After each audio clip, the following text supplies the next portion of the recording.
Putri yang sudah kajian kita pada malam ini. Ya baik, kita mulai. Bismillahirrahmanirrahim. Assalamualaikum warahmatullahi wabarakatuh. Waalaikumsalam warahmatullahi wabarakatuh. Anak yang kecil itu, yang orang-orang. Sudah, tadi kan abang sudah. Barusan dua, Bang. Ya sudah. Boleh. Boleh.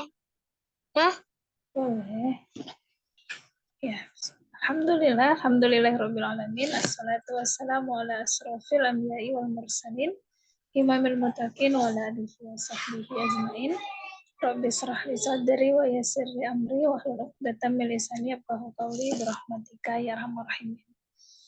Iya, alhamdulillah masih istiqomah. Alhamdulillah Allah berikan kita keistiqomahan sampai di akhir kitab Safinatun Najah ini kita masih istiqomah dalam mengkaji kitab ini. Ya, kalau di kitab saya ternyata Bu, ini masih ada sambungannya yaitu kitab haji dan umroh.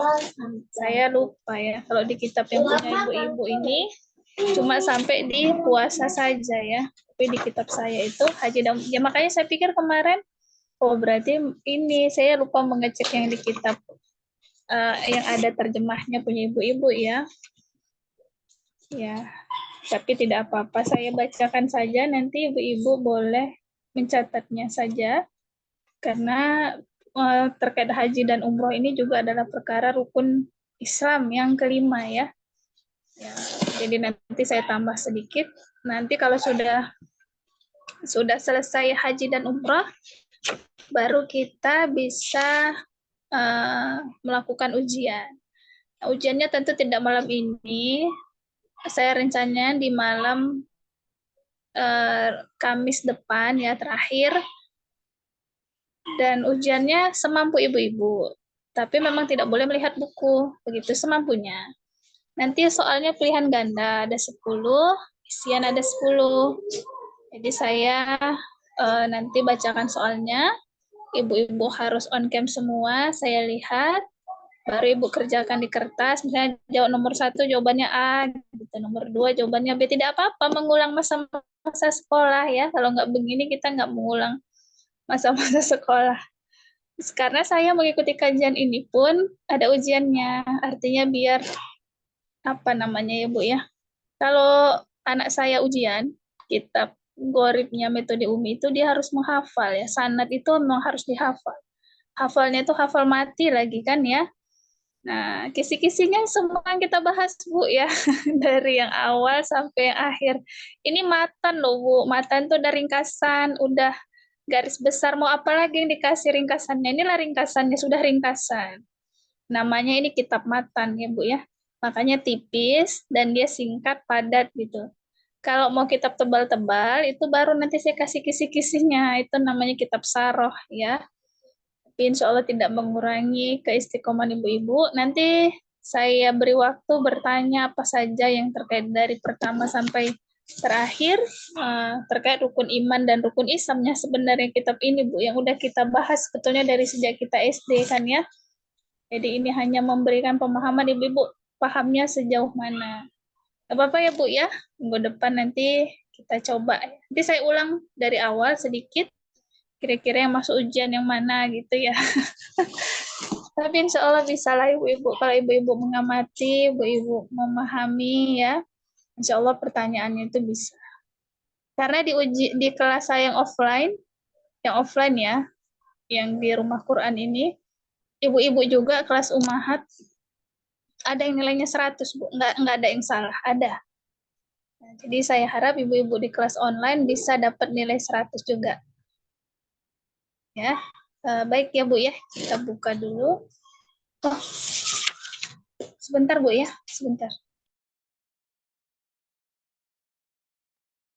Ya, jadi ibu-ibu mulai habis dari bab ini, mulai kita murojaah kembali ya. Dari apa namanya, kalau nggak mengerti, ada rekaman ya Bu Ibu ya, sudah dikasih. Dan kemarin mohon maaf, rekaman yang sholat jamaah itu memang salah pencet saya. Jadi itu aja memang yang nggak satu yang nggak saya kasih ke ibu-ibu ya. Mohon maaf sebelumnya ya ibu-ibu ya.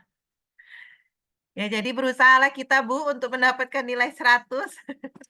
Nggak boleh ngopek rupanya ya Bu. Kebiasaan waktu kuliah ini kayaknya. Gimana Bu Fitri? Kainun? Insya Allah Hmm. dimudahkan. Kami Ya depan Allah. ya ujian kita.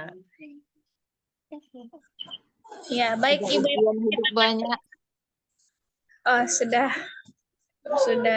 bisa Ibu. Di chat gitu. Soalnya di mana dikirim Ustazah? Ya, soalnya saya baca nomor 1 misalnya. Yang membatalkan wudhu adalah sebagai berikut. Misalnya ya, kecuali A ini, B ini. Ibu nanti tinggal jawab nomor 1 jawabannya apa. Nanti jawabannya Ibu foto. Ibu foto di japri ke saya, tidak di grup. Nah, di japri nanti saya nilai. Nilainya nanti saya kasih 2 atau 3 hari setelah itu. Begitu, Bu. Bisa, Bu ya? Oh, soalnya disebutkan gitu ya. Di Ya, online di- sebutkannya. iya, di online kan. Ya, makanya saya minta on cam semua, hidupkan kamera supaya saya tahu memang menjawab sendiri, tidak melihat ya, tidak. Di foto saat itu juga. Setelah selesai, saya bilang selesai Bu ujiannya, Ibu langsung foto, langsung kirim. Ya, Oh, begitu. berarti setiap satu ujian langsung foto. Satu ujian Enggak, langsung foto. kan soalnya ada 10 misalnya, sampai selesai 10-10-nya, sampai selesai semua saya kasih waktu menjawabnya sudah, nanti baru difoto kalau udah selesai. Tuh. Gampang, insya Allah gampang lah Bu, biasalah kayak anak-anak sekolah itu ya. Udah gawat duluan ini Ustazah. Ustazah, ibu-ibu ini nggak mau tanya pada nggak penting lagi Ustazah. Nggak apa-apa Bu, saya cuma mau tahu ibu-ibu seberapa pahamnya. Iya, iya. Nilainya berapa nggak ada masalah.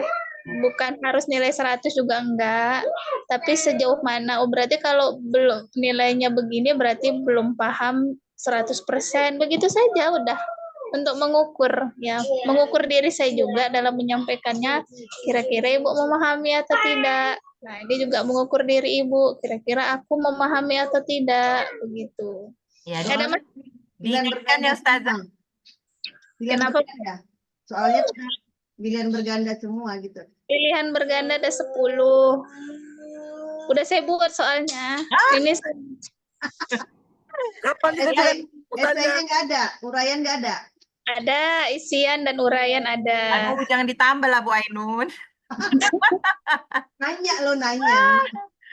Iya, iya. Diingatkan ya ibu-ibu, nggak boleh call a friend. Call a friend. Iya, iya. Kapan Silakan dikumpul Ustazah. saja? Kenapa, Bu? Kapan dikumpul? Kamis depan, Bu, di jadwal kajian. Ini jadi pelajaran terakhir, Kamis depan kita ujian, penutupan dan ujian. Dan insya Allah begitu ya. Masih ada waktu sedikit lagi belajar-belajar, membaca-baca ya, Bu. Ya. Kalau saya belajar pun sama guru saya walaupun online ya, kalau nilainya, bahkan kalau nilainya nggak bagus, di bawah 70 misalnya, saya disuruh ngulangin gitu, disuruh ngulangin. Namanya apa, Bu? Remedial. Nah, iya, remedial namanya kalau di sekolah kan ya. Jadi saya itu ada satu mata kuliah saya ikut remedial juga, tapi yang lainnya tidak. Ya, baik ya. Tidak usah khawatirkan ujian, yang khawatirkan ilmunya hari ini dulu ya Bu ya. Kita masuk ke faslun terakhir. Kalau di kitab ibu-ibu itu bab terakhir ya. Kalau di kitab saya itu masih ada lagi. Nah, faslun berikutnya adalah fima yasilu ilal jawuf wala yufattiru. Apa-apa saja yang masuk ke dalam jawuf dan tidak mengharuskan berbuka. Nah, jadi kalau kemarin kita bahas kan, oh Abang, mohon maaf Abang, boleh sebentar keluar dulu, atau kalau di dalam tidak ribut ya. Terima kasih. Nah, Nah, jadi kemarin kita bahas pembatal puasa yang konsep awalnya itu adalah masuknya sesuatu ke dalam jauf. Jauf itu lubang kerongkongan sampai ke lambung melalui manfas maftuh. Itu kemarin adalah hal yang membatalkan puasa. Nah, ada yang masuk ke dalam jauf sampai dia ke jauf, tapi ternyata tidak sampai membatalkan. Tidak dihitung membatalkan. Nah, masuk yang bagaimana yang tidak membatalkan? Allazi la yufattiru mimma yasilu ila jaub sab'atu afradin. Sesuatu yang tidak membatalkan walaupun dia sampai ke jauf itu ada 7 perkara. Yang pertama ya, ma yasilu ilal jaufi binisyan. Apa-apa yang masuk ke dalam jauf, atau jauf itu tadi rongga ya, lubang kerongkongan sampai ke lambung tadi, sampai ke jauf, tapi binisyan, karena lupa. Jadi kalau lupa tidak membatalkan, tidak sampai mengharuskan kita berbuka. Beda sama orang yang menduga sudah maghrib, lalu dia makan dan minum, kemudian ternyata bukan waktu maghrib, itu berbeda. Kalau kemarin yang kita bahas, orang yang berbuka karena menduga maghrib, lalu jelas padanya kesalahan itu bukan maghrib, maka orang seperti itu harus imsak kembali, dan nanti dia harus mengqadha puasanya di hari lain. Nah, tapi kalau dia karena lupa, makan di siang hari, minum di siang hari, karena lupa, memang benar-benar Allah yang melupakan, maka itu tidak membatalkan puasa. Itu yang pertama. Kemudian, au jahli. Jahli itu dari kata jahiliyah, bodoh ya, artinya dia tidak tahu. Tidak tahunya memang mungkin karena tidak tahu, memang belum sampai ilmunya, sehingga dia memang tidak tahu. Nah, sehingga pada orang yang tidak tahu, lalu kita beritahu, maka ini misalnya dia makan, tidak tahu kalau makan itu membatalkan, itu lucu sebenarnya ya. Karena dia harusnya tahu makan itu membatalkan. Atau misalnya kemarin kita bahas tetes telinga. Tetes telinga yang dimasukkan ke telinga batal atau tidak sebenarnya, Bu? Telinga. Kalau dari telinga, berdasarkan pembahasan kita pekan lalu, batal atau enggak? Batal. Jauh. Karena apa batal? Karena telinga termasuk manfas maftuh, ya, dan masuk ke jauh. Beda kalau tetes mata. Kalau ke mata tidak batal. Kenapa? Karena mata bukan manfas maftuh. Berarti kalau seseorang memberi tetes ke telinganya, lalu kita bilang, ih batal puasamu kalau meneteskan obat ke telinga, karena telinga itu manfas maftuh, lalu dia sebutkan, oh aku tidak tahu, aku pikir yang membatalkan hanya makan dan minum melalui mulut saja. Nah, berarti dia tidak tahu. Dalam kondisi tidak tahu, berarti dia tidak membatalkan puasa. Begitu ya, Bu ya? Itu yang kedua. Nah, yang ketiga, au ikrahi. Ini ikrah ini dipaksa. Seperti orang-orang Xinjiang di Cina, orang muslim Xinjiang di Cina itu, kalau mereka anak-anaknya di waktu sekolah makan siang, ketahuan puasa itu dipaksa makan, orang-orang muslimnya. Itu kan karena mereka tertindas ya, bagaimana saudara-saudara kita di Palestina hari ini ditindas Israel. Ternyata tidak hanya di Palestina, banyak negeri-negeri muslim lain yang orang muslim itu juga tertindas. Salah satunya Xinjiang tadi. Nah, kalau kita lihat beritanya di Xinjiang itu, Muslim Cina di salah satu provinsi di Cina namanya Xinjiang itu, mereka bersekolah di sekolah Cina. Kalau di bulan puasa mereka dipaksa makan siang. Nah, kondisi itu tidak membatalkan puasa karena kalau mereka tidak mau makan itu lebih keras lagi siksaannya. Masya Allah ya, kalau kita berpuasa di Indonesia ini aman, damai, tapi banyak orang yang tidak puasa kan. Di luar sana orang muslim untuk berpuasa itu luar biasa itu cobaannya. Nah, itu yang ketiga. Kemudian yang keempat, wabi jaroyani riqin bima baina asnanihi wa qad ajazaman an majjihi li uzri. Jadi ludah, ini air liur, bijaroyan itu air liur yang keluar dari rikin itu lidah, ya, air liur yang keluar dari lidah, baina asnanihi, di antara giginya, sela-sela giginya. Waqad ajaza, dan dia tidak mampu an majihi, untuk mencegahnya, li uzrihi, karena uzur. Jadi ludah yang mengalir, kalau kemarin kita bahaskan, kalau secara alami tidak karena buatan, tidak karena menonton makanan atau sesuatu yang lain, maka itu tidak membatalkan. Tentu menjadi batal jika ada makanan di sela-sela gigi, kemarin saya bilang gitu ya, lalu itu menyebabkan keluarnya ludah karena bekas makanan itu di sela-sela gigi itu bisa membatalkan. Nah, ini kondisinya ludahnya karena sela-sela gigi, berarti karena sisa makanan yang sudah banyak, lalu dia masuk ke dalam mulut, sudah masuk ke jauh, tapi ini tidak membatalkan karena uzur. Karena uzur, misalnya batuk sangat nggak sengaja ketelan misalnya ya. Kemudian dia sudah mencegah untuk tidak masuk, ternyata tetap masuk. Nah, karena uzurnya, maka ini tidak membatalkan. Kecuali karena sengaja. Kesengajaan mengumpulkan ludah di dalam mulut, karena menonton atau tadi lalu menelannya, nah ini membatalkan. Ya, suara Ibu nggak terdengar. Saya terdengar kan, Ibu? Jelas, Terdengar, Ustazah. Semua jelas. Itu coba diketikkan, Bu Tri. Ada yang tidak mendengar katanya ya. Nah, baik, yang selanjutnya yang kelima. Apa yang wama wasala ilal jawf wa kana ghubarat tariq. Ya, apa yang sampai ke jauh, masuk sudah lewat kerongkongan, bahkan masuk ke lambung, itu berupa ghubarat tariq, debu jalanan.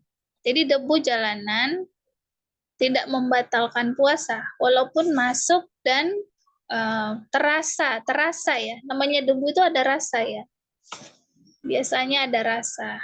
Nah, ini tidak membatalkan. Kenapa tidak membatalkan? Ya karena debu dianggap sesuatu yang dimarfu namanya ya, dimaafkan sekalipun dia masuk ke dalam ke dalam mulut ya. Sama seperti asap ya, Bu. Asap makanan yang misalnya ada rumah makan, ya ada pertanyaan juga, ada rumah makan memanggang ikan atau ayam, harum sekali sampai terhirup ke hidung, lalu masuk, itu ya, batal nggak itu puasanya? Nggak batal, itu dianggap seperti debu jalanan, asap itu debu jalanan. Jadi, kalaupun dia masuk sampai ke jauh itu tidak dimaafkan, tidak membatalkan karena dia termasuk sesuatu yang marfu, yang dimaafkan. Nah, berikutnya yang ke-6, wa ma wasala ilahi wa kana gharbala tadaqiq, ya. Dan apa-apa yang masuk sampai ke jauh dan keberadaannya itu ghorbalah. Ghorbalah itu tepung, tapi tepungnya dakik sedikit. Bahasanya sedikit itu ayakan, ya. Ayakan tepung. Kalau kita ngayak tepung lalu ada yang bertebaran, bukan tepungnya tapi ayakannya, lalu terhirup kita, maka itu tidak membatalkan. Mungkin kalau saya sekarang kalau tepung kita jarang terhirup. Kalau sekarang mungkin kayak lada ya. Kita masak, ladanya kita tuang ya. Kita tuang kayak lada yang di saset itu ya. Biasanya terhirup ya sampai hasim bisa bersin. Nah, itu tidak membatalkan walaupun sampai ke jauh karena itu termasuk juga marfu ya. Jadi tepung itu tidak mengenyangkan. Ayakan tepung itu tidak mengenyangkan. Dia hanya sesuatu yang sedikit. Beda kalau menyengaja tepung masuk 1 sendok masuk ke mulut tuh beda ya. Ini kan tadi ayakan, dakik ya. Ayakan tuh berarti kan tidak tidak besar ya. Ayakan itu sedikit sekali. Nah, kemudian yang ke-7, au zubaban ta'iran au nahwahu, ini agak sedikit jorok ya.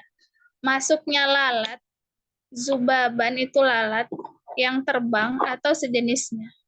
lalat, burung, enggak burung apa itu ya, serangga yang sore Nyamuk. nyamuk ya. Yang kalau kita di jalan sore itu loh maghrib tuh apa sih namanya, agas ya. Saya kurang paham ya. Yang banyak di jalan sampai ke mata itu yang tidak sengaja lalu masuk ke dalam mulut.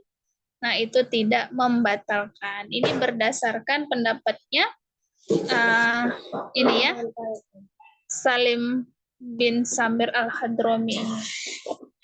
Nah, di sini ada pernyataan terakhirnya wallahu a'lamu bisawab. Jadi para ulama terbiasa untuk memasukkan dan Allah lebih tahu atas segala kebenaran.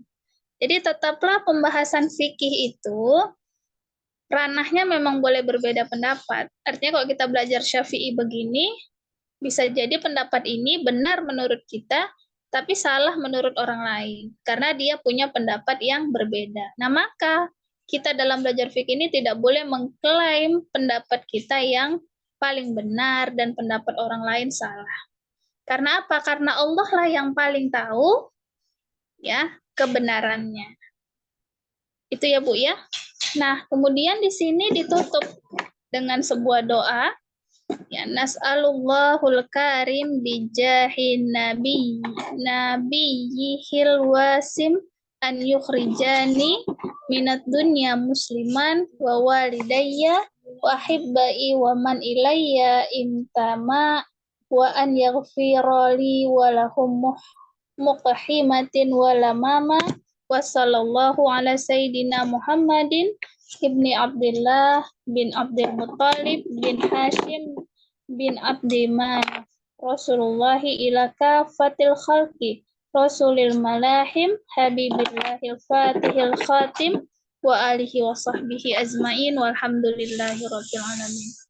Jadi artinya kami meminta kepada Allah yang maha mulia dengan kedudukan nabinya yang mulia, ya, yang berdoa dengan wasilah kedudukan nabi adalah dilarang menurut jumhur ulama. Artinya gini ya, kalau kita berdoa kepada nabi, meminta kepada nabi kan tidak boleh. Tapi kita berdoa kepada Allah dan juga berdoa mengharapkan syafaat dari Rasulullah begitu. Agar mengeluarkanku dari dunia dalam keadaan muslim, kedua orang tuaku, ya kekasih-kekasihku, orang-orang berbuat baik kepadaku juga, semoga dia mengampuniku dan mereka atas kesalahan-kesalahannya, dan semoga selawat dan salam Allah atas Muhammad bin Abdullah bin Abdul Manaf bin Hashim bin Abdi Manaf, utusan Allah kepada seluruh makhluk, Rasul akhir zaman, kekasih Allah, sang pembuka, sang penutup, beserta keluarga dan sahabatnya semua, dan segala puji hanyalah milik Allah, Tuhan semesta alam. Nah, itu ada bahasa di bawahnya sampai di sini tambahan dari Syekh Muhammad An-Nawawi Al-Jawi rahimahullah. Nah, ini ya. Jadi di kitab saya ada tambahannya, di kitab ibu-ibu udah selesai. Baik, sebelum saya lanjut tentang haji dan umroh, untuk bab puasa, saya buka dulu pertanyaan ya. Saya baca dulu di kolom chat kalau ada pertanyaan. Sebentar, Ibu.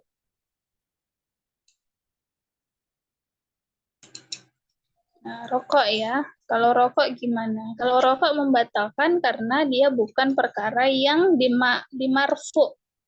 Ya, karena rokok itu terjadinya berulang. Tidak ada rokok yang terjadi sekali sebagaimana asap makanan itu yang tidak kita sengaja masuk dan tidak mengenyangkan, tidak memberikan rasa apapun. Nah, tapi kalau rokok itu dia ada aktivitas menghisap, mengeluarkan, menghisap, mengeluarkan. Jadi rokok itu membatalkan ya.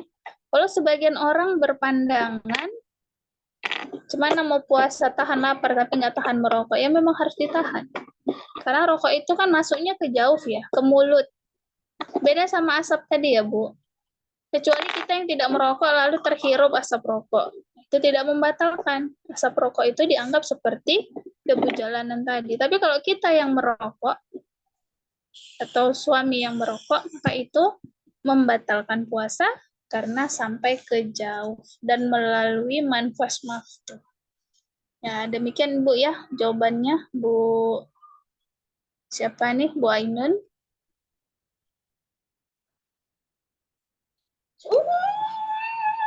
Ada lagi pertanyaan, Bu? Ya. Berarti sama alasannya memangkas waktu dan jauh itu juga ya. Iya, tetap itu. Kalau menonton itu Ustazah, apa namanya itu? Entertainment itu yang gosip-gosip itu apakah perbuatannya yang apa batal atau kan biasanya kalau ini ya menggosip gitu kan. Nah, karena dia sudah menggosip, jadi akhirnya kadang dibatalkan, kadang enggak gitu Ustazah. Tapi kebanyakan enggak dibatalkan. Nah, itu Ustazah beda lagi perbuatan hukumnya. Beda. Oh, Itu mengurangi pahala puasa tapi tidak membatalkan. ya. Tetapi membatalkan itu di bab yang udah kita bahas ya, masuknya sesuatu ke jauh melalui manfas waktu. Nah, bergosip, menggibah, kumpul-kumpul, ya cerita-cerita yang ujungnya memfitnah bahkan misalnya, itu tidaklah membatalkan puasa, namun bisa mengurangi pahala puasa. Semakin banyak yang digibah, semakin kurang. Itulah intinya. Jadi ibu-ibu kadang beranggapan nggak batal, iya betul. Tapi kalau sampai kurang lalu kurang, iya kalau kita dapat 0 konten 100 puasanya. Terus dikurang 10 masih sisa 80, alhamdulillah. Tapi kalau konten puasanya 50, ya kurang 10, udah tinggal 30 lah pahala puasa tadi. Nah, maka baiknya memang berpuasa itu menjaga lisan ya, karena itu bisa mengurangi pahala puasa. Siapa itu Bang? Oh, bukan Bang Asta, coba lihat. Oh bukan. Ya baik Bu ya, saya tambahkan sedikit, ini saya juga nggak saya panjangkan, saya sampai di faslun yang baru, yang di kitab ibu-ibu tidak ada, ini saya tambahkan saja sebagai maklumat ya Bu. Iya, fi syuruti wujubil haji wal umrah. Nah, ibu-ibu yang ikut kajian kemarin di dakwah priority ya, yang tentang sunnah-sunnah di bulan Zulhijjah. Nah, Ibu pasti sudah dapat sedikit gambaran bahwa ternyata haji itu hukumnya wajib dan pahalanya sangat besar. Karena pahala haji itu kalau mabrur adalah surga jaminannya ya. Nah, karena itu di sini dibahaskan ya Bu ya. Wal hajju wal umrah wajibani fil umri marratan wahidatan. Ini saya mau meluruskan pendapat yang menyebutkan haji itu wajib, umroh itu sunnah. Di kitab ini disebutkan haji dan umroh wajibani, pakai kata wajibani. Wajibani itu artinya domirnya huma, keduanya itu wajib. Jadi baik haji dan umroh, keduanya hukumnya wajib. Kapan wajibnya? Fil umri marratan wahidatan. Sekali seumur hidup satu kali. Jadi umroh yang pertama, haji yang pertama, mau yang mana duluan lah ya. Haji, kalau kita sudah haji, berarti umrohnya itu kan yang kedua. Tapi kalau kita, astagfirullah. Ya, tapi selesai. Ya selesainya 1 jam lagi. Kalau Bang Aska datang, ini pinjam buku. Itu tuh Bang Aska. Tolong ambilkan buku metode umumnya, tolong.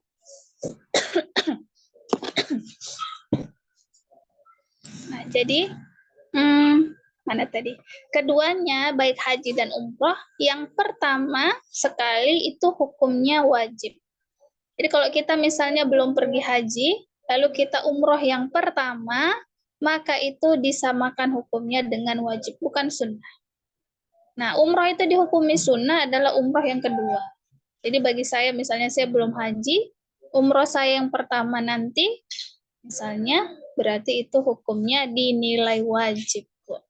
Dalam kitab ini, pandangan Imam siapa namanya Salim bin Samir Al-Hadrami ini, pandangan beliau bahwa umroh yang pertama itu hukumnya wajib, bukan sunnah. Itu yang pertama ya Bu ya.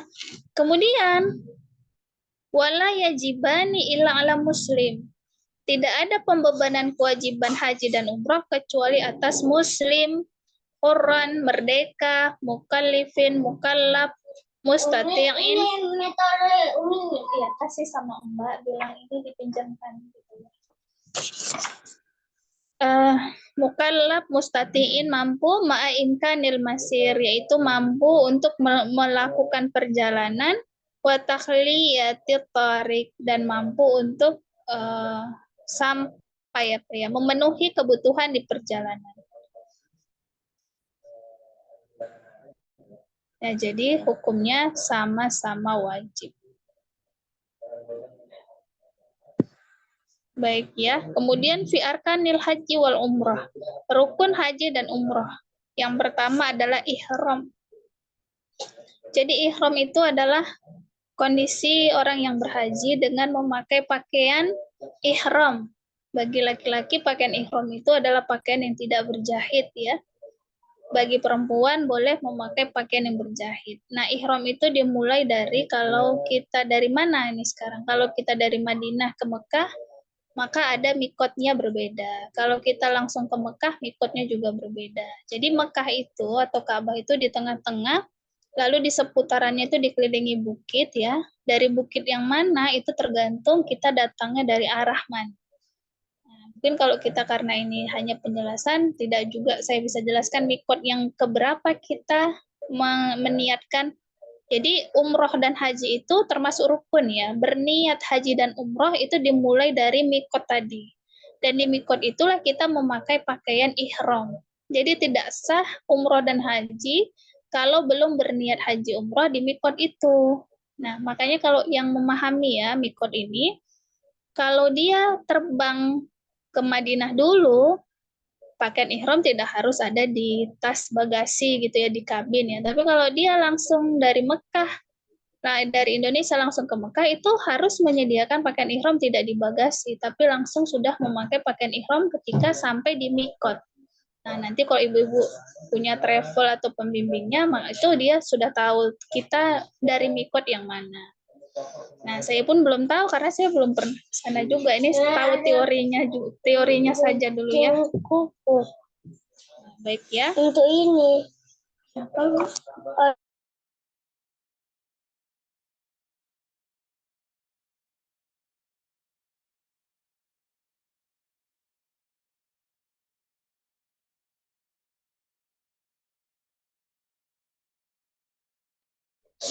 Ya karena baru buka puasa jadi masih hingar-bingar anak-anak ini kan ya Bu. Maaf ya Bu ya. Banyak iklannya ini ya. Nah, kemudian yang kedua, kita yang merupakan rukun haji itu adalah wukuf di Arafah. Yang kemarin kita bahas wukuf di Arafah itu dilakukan tanggal 9 Zulhijjah. Itu puncak ibadah haji. Nah, yang kemarin saya sarankan ibu-ibu kalau wukuf di Arafah di Masjidil Haram sana, di Mekah sana, kita melihatnya live biasanya di Haramain Channel. Ibu bisa cek di saya dari Facebook saja sekarang ya. Ada namanya Haramain Channel, itu resmi dari pemerintah Arab Saudi. Kita bisa melihat perjalanan perjalanan haji di tanggal 9 itu wukuf di Arafah. Ya. Bu, rukun ya Bu. Rukun itu artinya kalau nggak dikerjakan itu hajinya jadi batal ya. Nah, kemudian yang ketiga yang merupakan rukun haji itu adalah tawaf. Tawaf ifadah. Tawaf yang pertama kita datang tadi, yang di mikot-mikot tadi, lalu kita melakukan tawaf yang 7 kali keliling. Putarannya nanti akan dijelaskan ya. Kemudian arahnya bagaimana, syaratnya bagaimana, ini ada penjelasannya. Nah, kemudian sa'i. Sa'i itu rukun juga pada haji dan umroh, yaitu lari-lari kecil. Memang harus lari-lari kecil, Bu. Tidak jalan ya, tapi lari-lari kecil. Juga nggak lari besar, lari-lari kecil. 7 kali dari Safa ke Marwah. 1 kali Safa ke Marwah itu hitungannya sekali, Marwah ke Safa 2 kali, Safa ke Marwah 3 kali, begitu sampai 7 kali. Jadi bukan Safa ke Marwah balik ke Safa hitungannya sekali, bukan ya. Safa ke Marwah hitungan sekali, Marwah ke Safa hitungannya 2. Begitu. Bukan pergi pulang ya, tapi sekali jalan saja itu udah hitungan sekali. Karena ternyata jauh, Bu. Jadi 7 kali itu udah luar biasa capek itu. Makanya ibadah haji itu adalah ibadah yang butuh kekuatan fisik. Jadi saya sarankan ibu-ibu yang masih muda, yang masih sehat, berangkatlah Bu secepatnya ya. Kalau ada sudah uangnya, berangkatlah segera. Kenapa? Karena semakin tua, semakin renta dan kita sudah tak sanggup lagi menjalankan.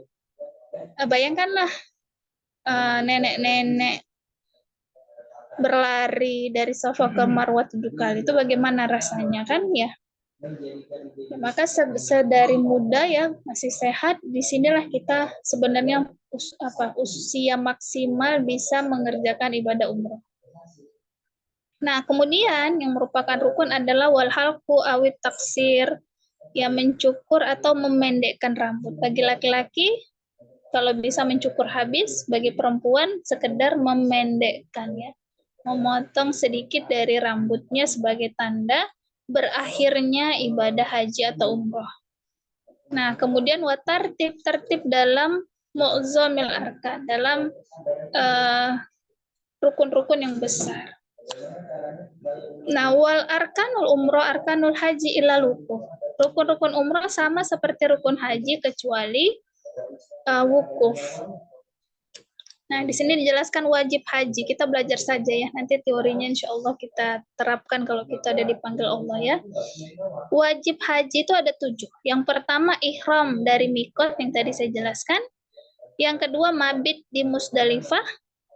Kemudian istirahat sebentar sampai setengah muntasofil lail, sampai pertengahan malam. Kemudian melempar jumroh Aqobah 7 kali pada hari nahar. Hari nahar itu adalah hari 10 Zulhijjah sampai 13 Zulhijjah.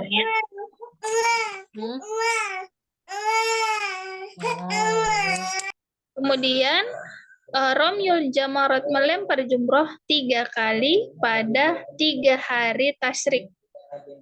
Kemudian wal mabit bimina, mabit di Mina, layali tasyrik pada malam-malam hari tasyrik. Wa taharruzu an muharramatil ihram, dan ini kita menghormati pakaian ihram ya. Dalam rukun haji itu menggunakan pakaian ihram. Kemudian diakhiri nanti dengan tawaf wada. Tadi ada tawaf ifadah, tawaf pembuka, dan ada tawaf penutup ya, tawaf wada. Nah, kemudian wajib umroh ada 2, yaitu ihram dari mikot, kemudian taharruzu an muharramatil ihram, mengharamkan dari segala sesuatu dimulai sejak ihram. Jadi ihram itu orang yang muhrim itu benar orang yang ihram. Artinya ketika itu dia dilarang melakukan sesuatu yang diharamkan. Misalnya apa? Yang membatalkan haji, misalnya suami istri tidak boleh melakukan hubungan, tidak boleh membunuh hewan dengan sengaja. Dari dalam proses ihram itu diharamkan melakukan sesuatu yang diharamkan Allah. Jadi kalau ternyata kita tidak sengaja, misalnya terpijaklah semut, atau terbiasa memukul nyamuk, terpukullah nyamuk, itu kan melanggar rukun haji dan umroh. Maka biasanya kita akan membayar yang namanya diat ya, atau namanya denda ya, karena kita tidak sengaja membunuh hewan-hewan tadi. Ya itu Bu. Nah, sunnah haji banyak, di antaranya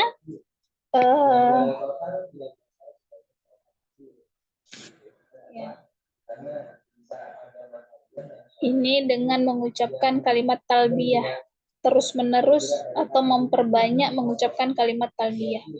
Apa itu kalimat talbiyah yang kita sering dengar ya? Labbaik Allahumma labbaik, labbaik la syarika lak labbaik. Kemudian mendahulukan haji dari umroh.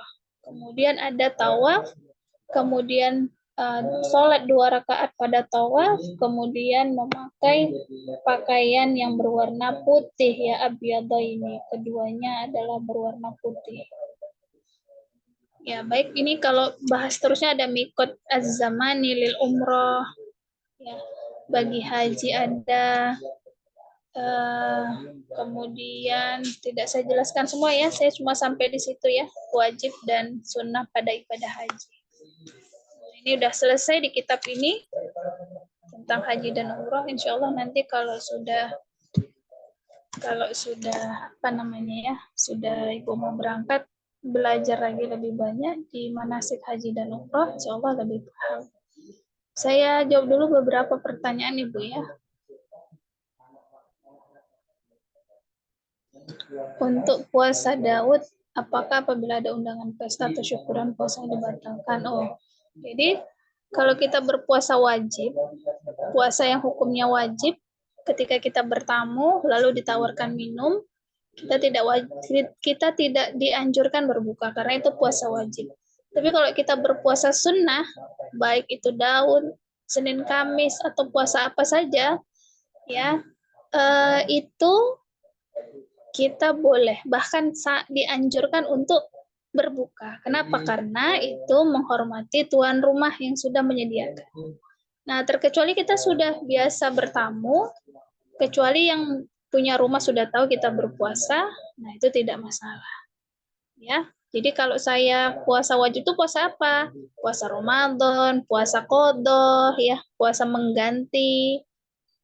Sampaikan saja. Jadi kalau saya biasanya sama suami Senin Kamis misalnya, kadang kan kita puasanya sama qadha ya. Nanti saya bilang, oh Abi saja yang berbuka karena Abi puasanya sunnah, saya puasanya wajib. Jadi kita juga hukumnya menghormati memuliakan tuan rumah tuh juga ada hukumnya ya. Wajib hukumnya bagi tuan rumah memuliakan tamu. Nah, kita melakukan perkara sunnah dan wajib bertemu, yang mana harus didahulukan? Yang wajibnya. Begitu, Bu. Ya.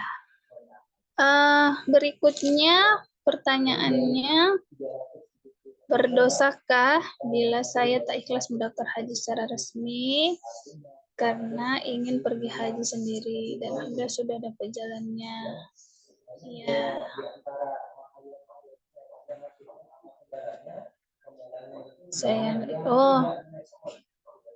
Iya memang ya Bu ya.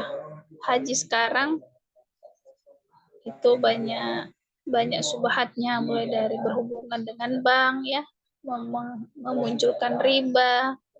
Memang sebaik-baiknya, saya pun kalau ditanya hukum haji yang sekarang nih serba dilema. Jadi orang tua saya ya, setelah pensiun itu bapak saya itu menjual tanah untuk berangkat haji.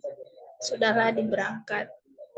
Nah, kemudian kan menunggunya lama ya Bu ya sekarang, berapa tahun gitu.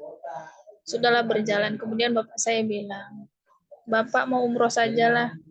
Usianya tidak tahu dan belum tahu lagi kapan pula berangkatnya. Dan sekarang berangkatnya bertambah pula ya Bu ya. Kalau dulu mendaftarnya 25 juta, sekarang harga haji sudah 50 juta ya Bu. Benar nggak saya? Iya. 50 berapa? 51, Ustazah. Gitu lah. Iya, 50 lebih. Jadi bapak saya ambil uangnya yang dia haji itu dan dia pergi umroh. Lebih tenang katanya ya, tidak berhubungan dengan hal seperti itu ya. Ini dikembalikan kepada hati ya. Namanya ibadah tuh kaitannya hati. Jadi yang saya bilang saya membaca kitab Imam Al-Ghazali jadi rasanya hati saya ini gini ya. Dalam semua rangkaian ibadah yang kita lakukan itu, yang paling penting dari segalanya memang adalah hati yang harus disiapkan ya. Hati kita ini ibadah karena siapa? Karena Allah. Kan ihsanul amal tuh hati dan niat dan cara ya. Cara yang benar tuh kan kita sudah belajar di kitab fikih ya. Ini masalah hati ikhlas nih loh Bu. Pembahasannya sederhana tapi mengaplikasikannya sangat sulit sekali. Kadang ada kita fitrahnya manusia senang dipuji, fitrahnya manusia ingin tipis sekali ya. Jadi kata guru saya Bu, tipsnya agar hati kita ini terjaga dari riya, terjaga dari sifat sombong, terjaga dari merasa lebih baik ya. Merasa amal kita sudah banyak. Jadi kalau kita melakukan sesuatu, mendapatkan sesuatu, itu bilang saja haza min fadli rabbi. Artinya itu ini adalah haza min fadli rabbi. Ini adalah kemurahan hati dari Tuhanku. Bukan karena aku. Bukan karena doaku diijabah Allah. Bukan karena aku ini solih, kamu nggak solih, makanya doamu nggak diijabah Allah, bukan. Semua ini karena hazam min fadli Rabbi, ini karunia dari Tuhan. Kadang saya merasa gini, ya Allah tuh kok mudah kali mengabulkan doa saya. Kadang saya merasa gini, udah soleh kali lah aku nih, gitu kan ya. Berarti Allah tuh, kalau kata suami, Allah itu berarti mendengar doa Umi, begitu. Tapi saya setelah baca, saya pikir-pikir lagi, itu berarti ujian bagiku ya. Ujian padaku, kalau doa itu dikabulkan, berarti aku merasa aku ini orang yang baik, gitu kan ya. Aku ini merasa amalku udah banyak, makanya Allah kalau aku berdoa, dikabulkan. Nah, maka dalam kita menerima itu, Bu, Masya Allah ya, ujian hati orang kan beda-beda ya. Allah tuh sayangnya sama kita tuh membuat kita itu tetap lurus pada jalan yang benar, tetap ikhlas dalam menjalankan aktivitas tuh, maka Allah menguji kita beda-beda. Mungkin ujian orang masing-masing, tapi saya merasa ujian terberat saya itu adalah meluruskan hati tadi. Jadi kalau mendapatkan karunia apapun dari Allah, ucapkanlah ini adalah kemurahan hati, kemurahan dari Rabb, hazam min fadli Rabbi. Itu tipsnya. Jadi kita nggak akan merasa kalau ada orang yang doa tapi tak dikabul-kabulkan, kau kurang solih kamu ini, kamu kurang amal solih. Bukan karena itu. Memang Allah sedang menguji manusia dengan ujian yang berbeda-beda. Jadi kalau ibu merasa ibadah haji ibu tuh hatinya tidak ikhlas, cobalah diluruskan gitu ya. Ikhlasnya ibu bagaimana? Ibu bisa nyamannya yang bagaimana? Ibu bisa tenangnya yang bagaimana? Karena masalah ibadah itu, jangankan Allah ya, kita saja bisa menilai kok hati kita ini sebenarnya ikhlas atau enggak. Hati kita ini melakukan ibadah itu karena Allah atau bukan. Ya, begitu ya Bu ya. Pertanyaan Bu, siapa ini tadi Bu Lia ya?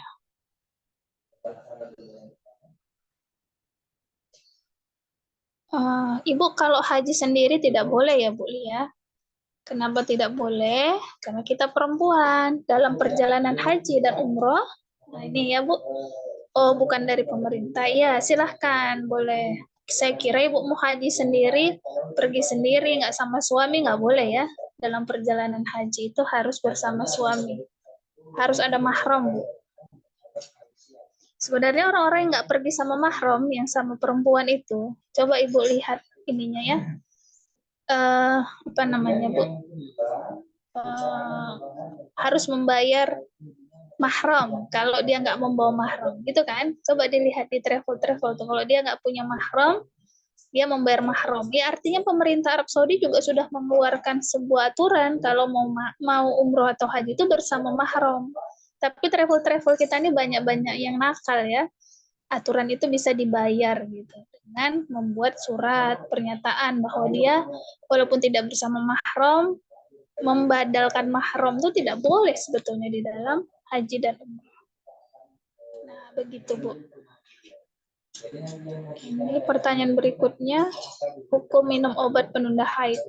Ini juga ada perbedaan pendapat karena haji, makanya memang sebenarnya bagusnya kita pergi haji itu ya memang sesuai ke kita yang tahu ya, waktu kita haid kapan, waktu tidak haid kapan. Jadi kita tidak perlu minum penunda obat haid, ya kita bisa pergi ke sana bukan pada waktu yang haid. Nah, namun kan kendalanya orang Indonesia tuh kebanyakan pergi umroh atau haji itu dengan travel. Dengan travel itu berarti harus berbarengan. Ibu, kita pergi haji tuh kayak kita mau pergi ke ini loh Bu. Misalnya kita pergi ke Jakarta, mau pergi ke Malaysia. Boleh nggak kita langsung beli tiket? Boleh, Bu. Apa tuh namanya? Haji. Saya lihat, saya karena udah pengen kali lah pergi ke Tanah Suci. Saya lihat umroh backpacker tuh kayak mana. Ya kita pesan tiket sendiri, pesan hotel sendiri. Sebagaimana kita pergi ke Jakarta itu boleh. Kita urus visa sendiri boleh. Cuma kan kita kalau di Indonesia itu kebanyakan bersama travel. Karena bersama travel jadwal sudah ditentukan, yang itu bisa saja jadwal kita haid. Nah, apa hukumnya? Nah, sebagian ulama berpendapat karena itu adalah ibadah yang tidak setiap saat, maka dia hukumnya boleh dengan minum minum penunda haid. Dikonsultasikan ke dokter. Nah, tapi kalau kita yang hanya untuk misalnya puasa Ramadan, puasa yang setiap tahun ada, lalu kita menunda haid itu tidak dibolehkan. Tapi kalau itu haji umroh itu adalah ibadah yang tidak setiap saat bisa dikerjakan. Itu Bu ya. Tapi ada juga yang mengharamkannya karena mudaratnya lebih besar. Jadi orang yang minum penunda haid itu setelah minum, nah nanti dia haidnya tuh jadi ibaratnya jadi tumpah gitu, jadi apa namanya? Jadi membahayakan ya. Makanya konsultasikan ke dokter yang ahli agar walaupun kita tidak apa namanya kita konsumsi itu tapi tidak menjadi mudarat bagi kita. Dia biasanya travelnya paham ya Bu, travel umroh itu biasanya paham kalau Ibu sudah daftar mau berangkat itu biasanya langsung konsultasi ke dokter yang bersangkutan. Biasanya mereka lebih paham. Ibu boleh nggak minum itu begitu. Biasanya begitu ya Bu ya. Ya, baik ya Bu, selesai sudah isi kitabnya. Apa ya, mau saya bilang ke ibu-ibu, alhamdulillah ibu-ibu semua yang ada 10 orang ini sudah istiqomah dalam mengikuti kajian. Ilmu itu diperoleh bukan hanya sekedar dari kepintaran kita, bukan. Para ulama mencontohkan ilmu itu didapat dari adab ya. Dari adab. Adab dulu baru ilmu. Jadi sikap ibu selama di majelis, kesungguhannya mendengarkan, yang memahami, itu semua insya Allah menjadi berkah bagi ibu sendiri. Walaupun akhirnya saya nggak mengerti Ustazah, ada yang tidak saya paham, tidak ada masalah Bu, karena ilmu itu diberikan Allah kepada hati siapa yang Allah mau.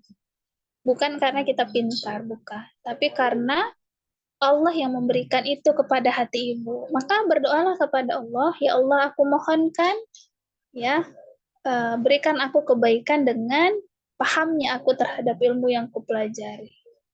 Jadi dalam hadis Allah sebutkan, Rasulullah bersabda ya, barang siapa yang Allah ingin kehendaki kebaikan untuknya, maka Allah akan memahamkannya tentang agama, ilmu agama.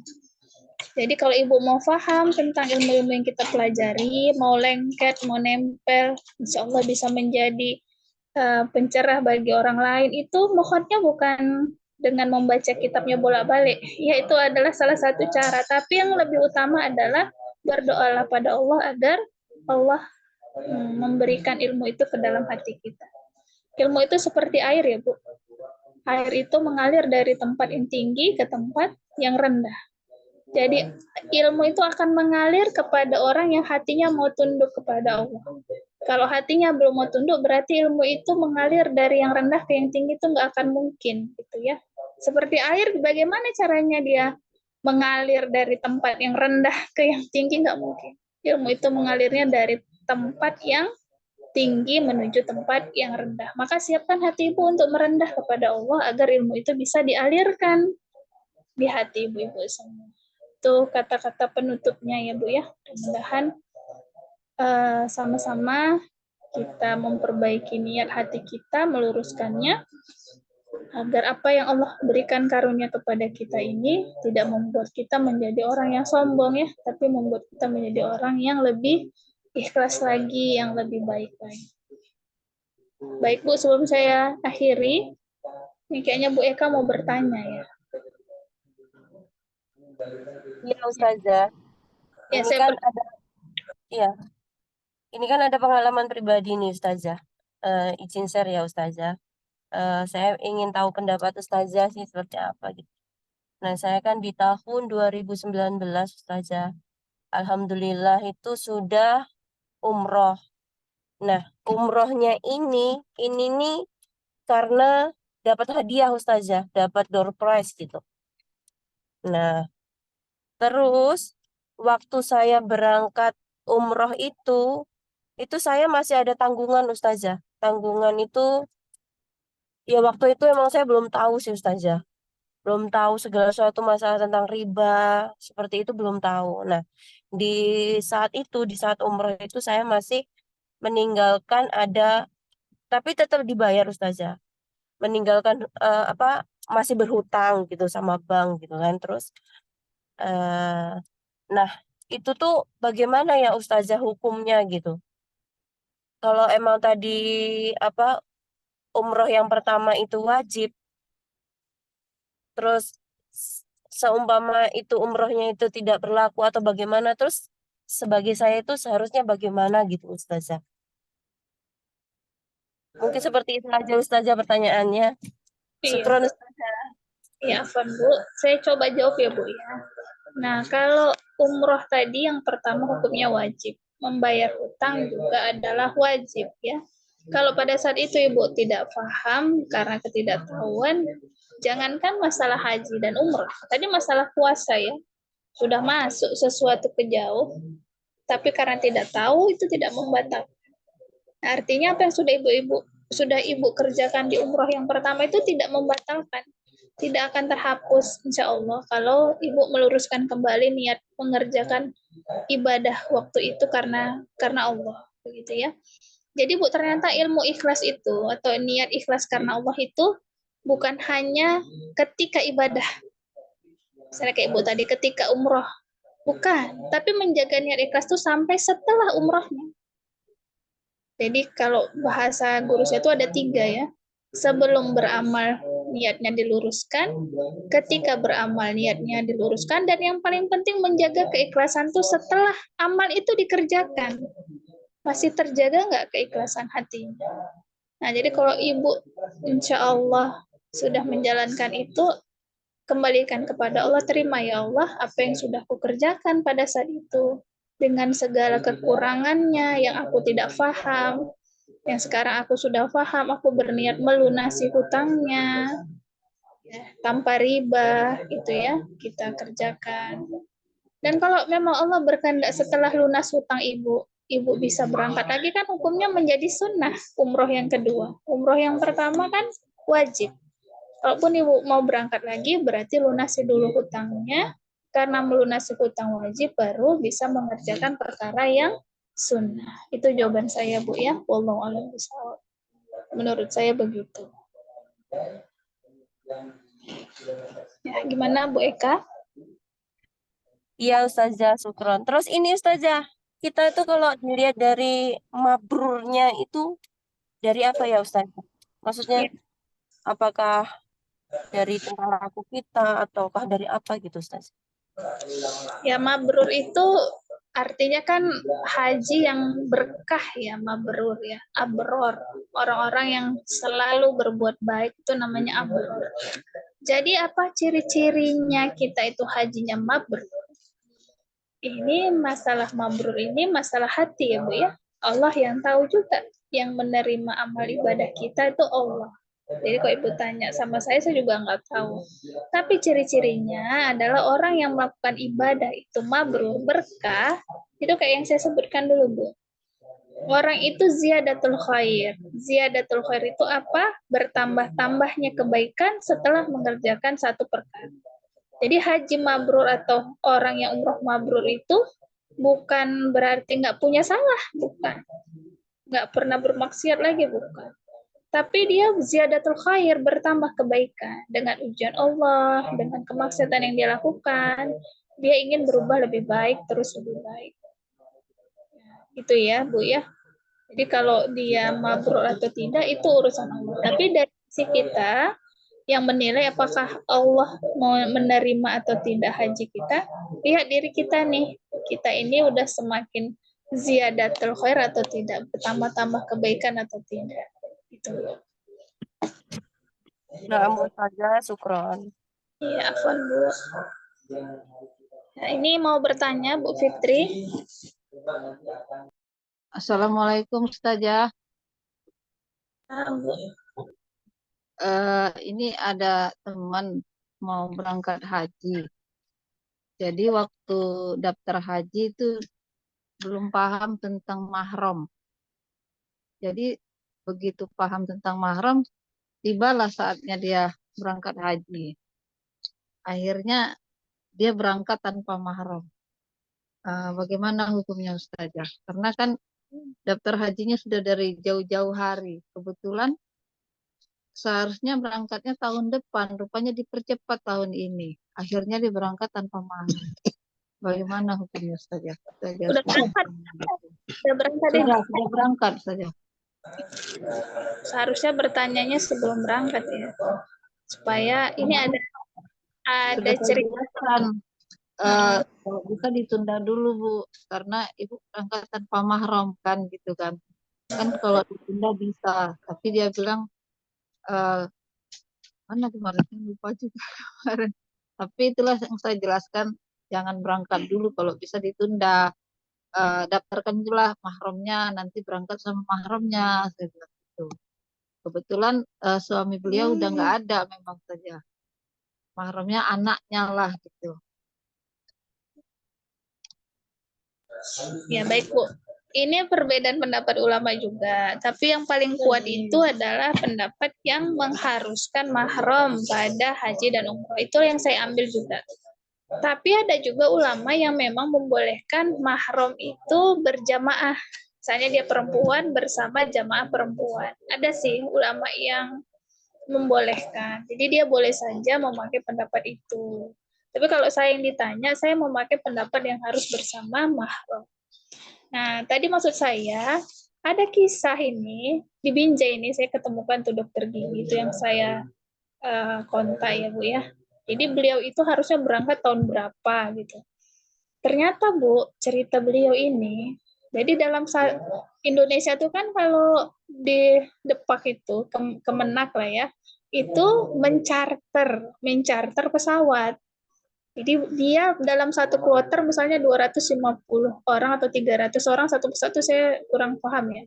Pasti itu ada bangku kosong di satu pesawat, dan yang tahu itu orang Kemenak. Itu yang dia bisa nanti haji furoda itu karena disisipkan di situ-situ gitu.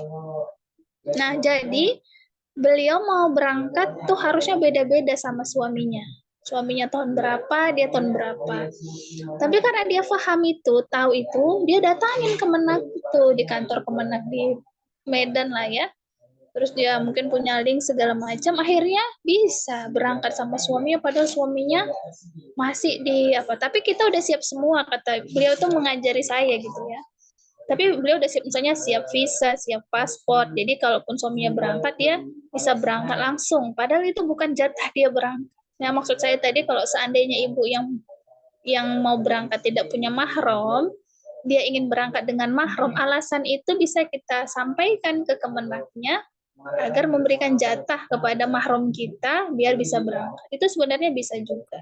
Jadi ada banyak cara. Kemarin itu begitu cerita Ibu Eliana namanya ya, di Binjai ini. Jadi dari situlah saya belajar, oh berarti kenapa Ibu tahu kenapa harga haji itu mahal? Yaitu karena di charter. Ibu tahu charter itu. Berarti pesawatnya pergi, bawa jamaah, pulang kosong. Lalu nanti pas pulang, perginya pesawat itu kosong, pulang baru berisi. Jadi sebetulnya mahal karena kita membayar 4 kali tiket pesawat, yang harusnya bayar cuma 2 kali, pergi dan pulang. Tapi karena di charter, bahasanya di charter. Namanya di charter itu tidak mengambil tiket dari luar. Begitu Bu Fitri. Ya Ustazah, ilmunya mana tahu ya kan, ada rezeki kita bisa disisipkan. Iya Bu, ternyata gitu caranya. Jadi kalau kita punya paspor, udah punya uang, minta aja. Tapi itulah, dia nggak semua orang pula bisa dapat jalur itu ya, karena dia nggak kenal sama yang di Kemenak yang ngurus-ngurus itu pun nggak bisa juga. Payah nih, negara Indonesia ini negara payah ya kan. Bisa semua kalau licin, semua licin kan gitu. Baik Bu, saya lanjut Bu Murdaningsih, silahkan Bu, apa yang mau ditanya?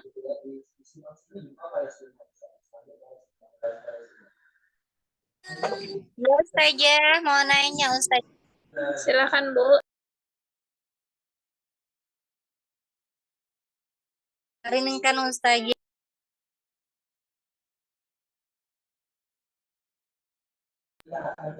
Maaf Bu, itu mic-nya tertutup. Mau Ustazah. Nah, Ustazah mau bertanya. Ada pengalaman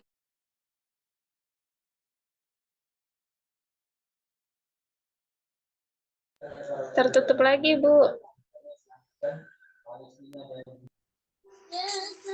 Mendapatkan hadiah Ustazah dari bank seperti umroh atau dapat mobil gitu Ustazah. Jadi ya namanya rezeki kan siapa yang tahu ya kan Ustazah. Jadi kok kayak kita kan Ustazah tahu kalau kita itu kan juga ada bank, menyimpan uang itu juga, menyimpan uang di bank konvensional itu juga riba. Jadi kan kalau yang kayak hadiah itu kan saya yang pernah menjalaninnya kan Ustazah. Kami itu kan main acak Ustazah. Walaupun tabungannya itu 50.000 bisa dapat Ustazah. Jadi kok kayak kita yang udah hijrah ini seumpamanya dapat kita tolak atau kalau bisa ditukar gitu kan Ustazah, bisa kita jadikan uang untuk bayar banknya gitu, gimana tuh Ustazah? Pertanyaan-pertanyaan kayak gini membingungkan ya. Jadi kalau kita sebenarnya bukan masalah hadiahnya. Kalau itu terjadi pada kita, misalnya dari kita nih, kita undi menang hadiah itu nggak ada masalah. Nah, yang menjadi masalah apa? Masalahnya yang menyelenggarakan itu bank. Yang kita tahu bank itu asasnya adalah ribawi, ya. Mau konvensional, mau syariah itu sama. Itu masalahnya di situ.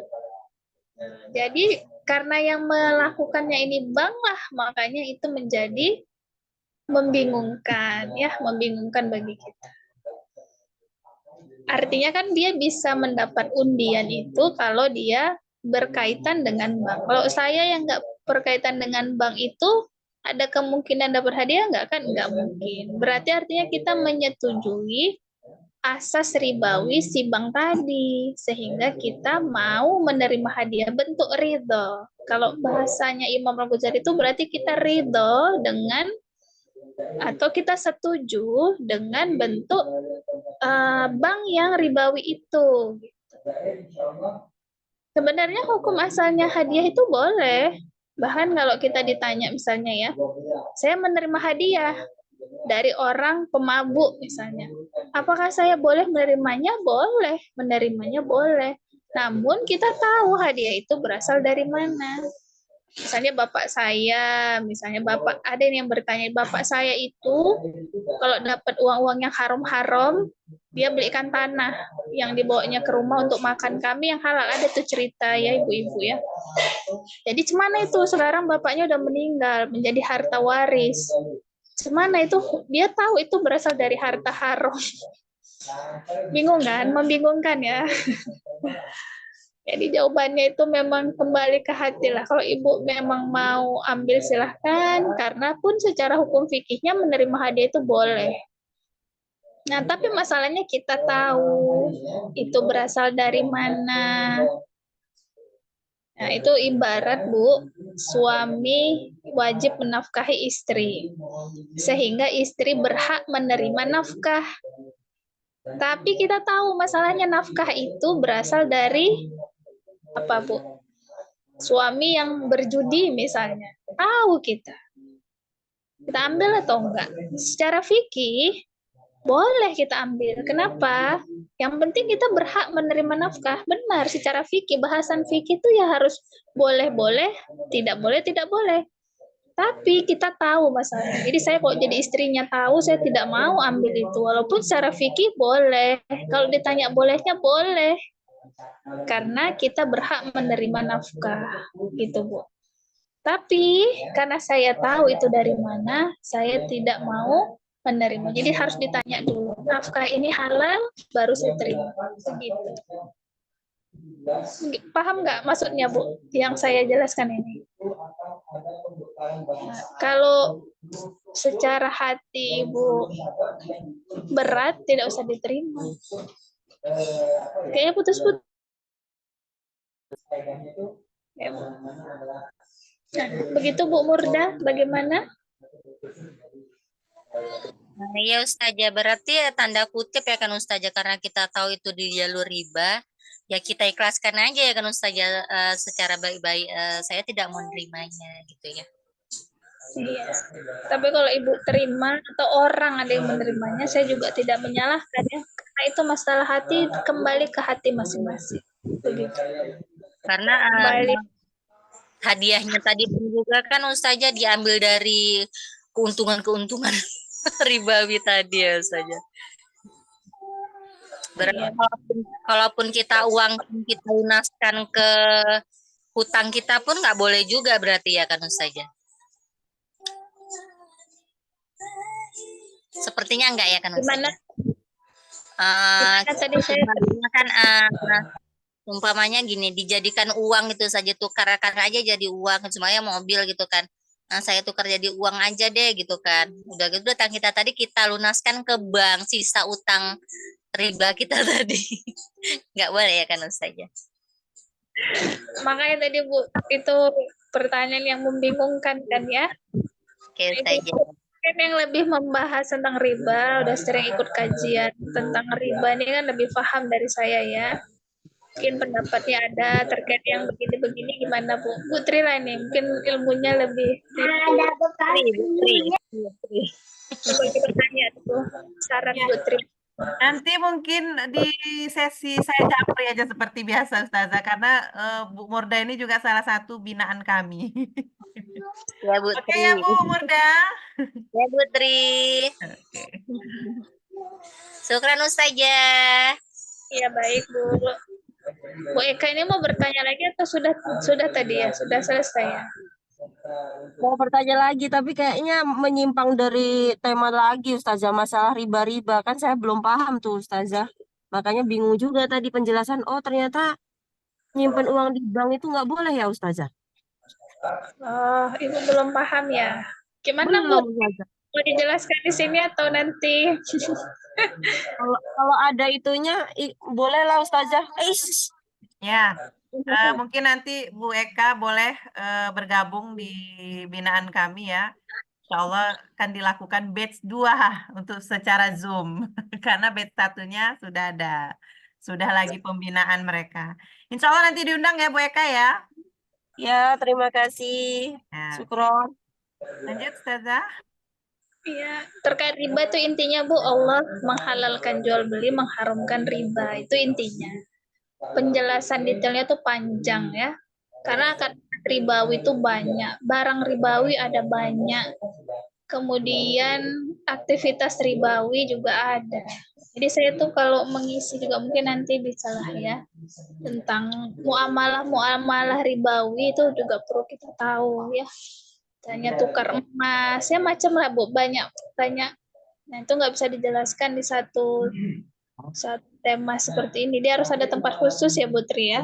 Ya, bolehlah nanti Ustazah bulan depan ya, giliran Ustazah di IPP mungkin ya. Oh iya boleh. Fikih Tentang muamalahnya mungkin sedikit ya, sedikit banyaknya gitu terkait tentang riba.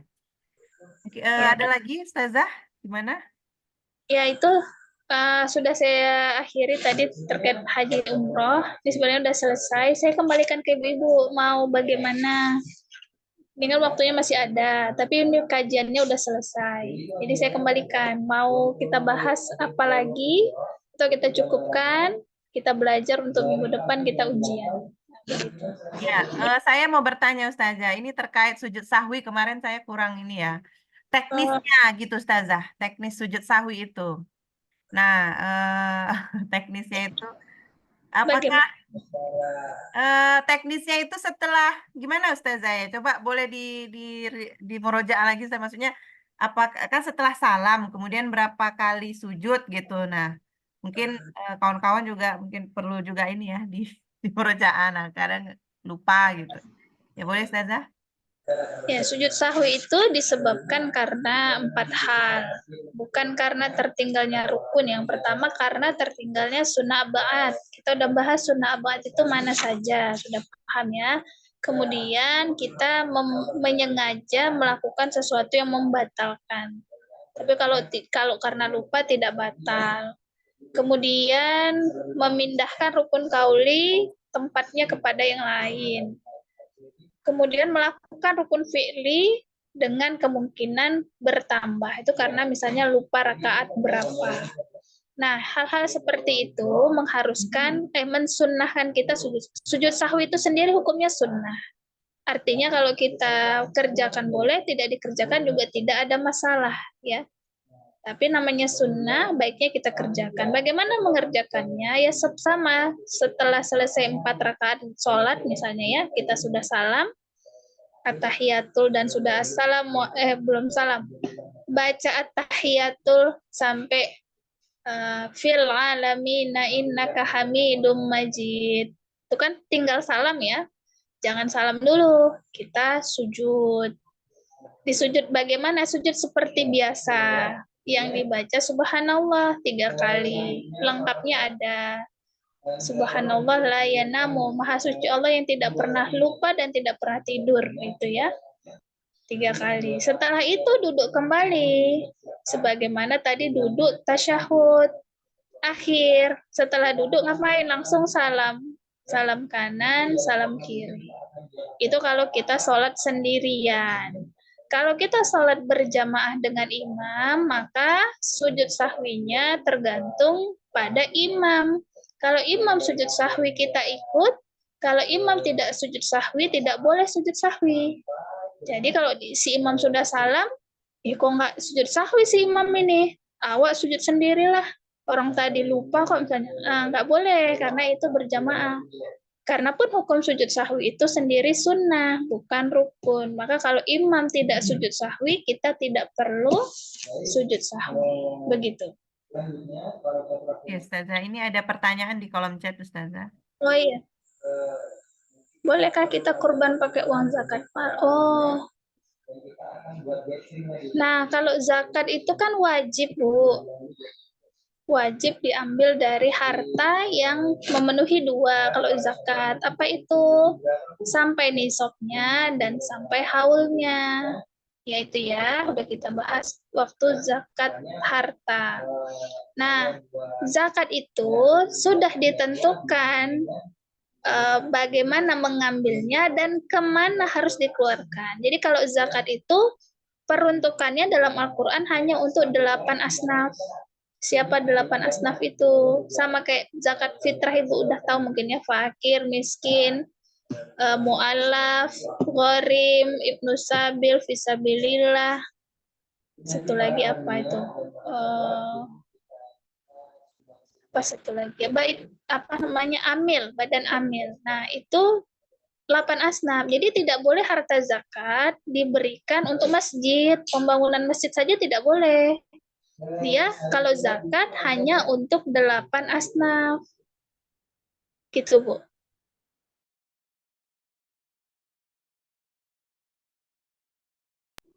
Hilang suaranya, Zah.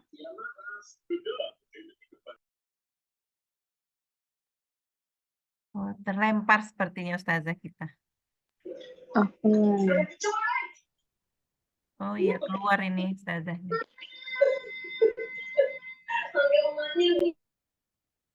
Sebentar ya, Bu Eti dari Bengkulu, Masya Allah. Kak, baru masuk aku, Kak. Maaf ya. Iya, Baru Jadinya mungkin Kak Putri ya. Ada yang sebelum Ustazah masuk ada yang mau bilang tentang haid, murojaah haid, Putri. Punya Ustazah. Yang terlempar ya, Bu. Oh ya. Saya ulangi tadi ya, Bu ya. Kalau zakat berarti sudah tertentu apa yang mau dizakati, besaran zakatnya, syaratnya, dan kemana mau dikeluarkan. Jadi kalau zakat harus ke 8 asnaf. Seperti ya, Bu. Nah, kalau zakat untuk membayar kurban tidak boleh. Karena itu ada 2 perkara yang berbeda. Zakat ya untuk 8 asnaf, kurban ya berbeda lagi. Kurban itu hukumnya ada yang wajib, ada yang sunnah, sedangkan kalau zakat hukumnya wajib. Jadi yang harus didahulukan adalah membayar zakatnya dulu. Begitu. Bagaimana, Bu? Putus-putus atau bagaimana? ya, Zah, syukran, Zah. Ya ini Bu Ainun tadi ada raise hand. Silahkan Bu Ainun. Iya, Ustazah, sedikit murojaah tentang haid yang kemarin. Kata kuncinya Pelan-pelan aja Ustazah biar bisa kembali. Aduh, kasus soal Ya, haid ya, Masya Allah. iya. Kata yang gampang apa? Kata kuncinya lah gimana cara mengingat tentang Kalau di mazhab Syafi'i, haid itu bukan berdasarkan darah, tapi berdasarkan waktu. Waktu haid itu apa saja harus memenuhi 4 syarat. Pertama, waktu haid itu usia 9 tahun takriban, yaitu 9 tahun komariah. Yang kedua, waktu haid paling sedikit adalah sehari semalam atau 24 jam. Berarti kalau kurang dari itu tidak disebut haid. Yang ketiga, waktu terlama haid itu 15 hari. Berarti kalau lebih dari 15 hari bukan haid. Yang keempat, masa suci dari satu haid ke haid berikutnya itu paling sedikit 15 hari. Berarti kalau masa suci kurang dari 15 hari, lalu darah keluar, itu tidak dihukumi haid. Nah, kesimpulannya dalam Syafi'i, darah keluar belum tentu dihukumi haid, tergantung apakah dia memenuhi waktu haid atau bukan. Sebaliknya, darah tidak keluar pun, tapi berada di waktu haid, maka dia bisa dihukumi sebagai haid. Begitu, Bu. Itu kayaknya mudah ya di situ ya. Yang sulit bagaimana? Kalau masuk ke soalnya sulit ya, Bu. Iya, menghitungnya. Jadi kalau dia tidak terhitung haid berarti tidak perlu mandi ya kan gitu kan? Saja mandi wajib. Tidak terhitung haid. Ya, kalau tidak terhitung haid berarti dia tidak perlu niat mandi wajib gitu ya. Kalau bisa diambil kesimpulan kayak gitu. Dia tidak terhitung haidnya karena apa? Kalau karena waktu haid lebih dari 15 hari atau kalau karena masa suci kurang dari 15 hari udah keluar darah, ya kita tidak perlu mandi, itu kita anggap sebagai istihadah. Artinya kalau istihadah kita berlaku seperti orang daimul hadas, tapi kita tidak dihukumi masa haid. Kita suci, tapi daimul hadas, orang yang senantiasa berhadas, maka sholatnya berbeda. Harus dibersihkan, mengganti, menyegerakan, mualah gitu ya, tidak berjeda. Nah itu Bu. Jadi tidak perlu mandi wajib karena hukumnya tidak haid gitu. Kita baru dapat haid 10 hari berikutnya sudah keluar darah, itu udah bisa dipastikan bukan darah haid. Kenapa? Karena masa suci itu harusnya minimal 15 hari. Ini masih 10 hari. Iya, masih 10 hari udah keluar darah, maka darah itu kita abaikan. Itu bukan darah haid. Gitu.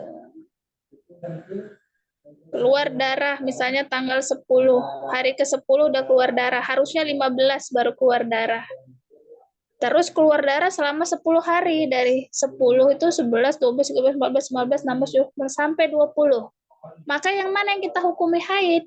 Nah, masa suci kan 15 hari. Berarti setelah 5 hari berikutnya sudah dihitung haid. Maka disitulah kita tidak sholat, tidak puasa, tidak berhubungan. Di situ karena hukumnya sudah haid. Tapi 5 hari yang sebelumnya, walaupun keluar darah, itu tidak kita hukumi sebagai haid. Ya gitu contohnya Bu. Itu contoh kasusnya. Gimana Bu Ainun?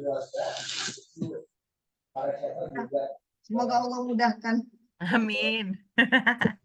Ya, soalnya memang tentang haid satu soal, nanti disuruh menghitung mana yang haid, mana yang bukan. Ada satu soalnya begitu.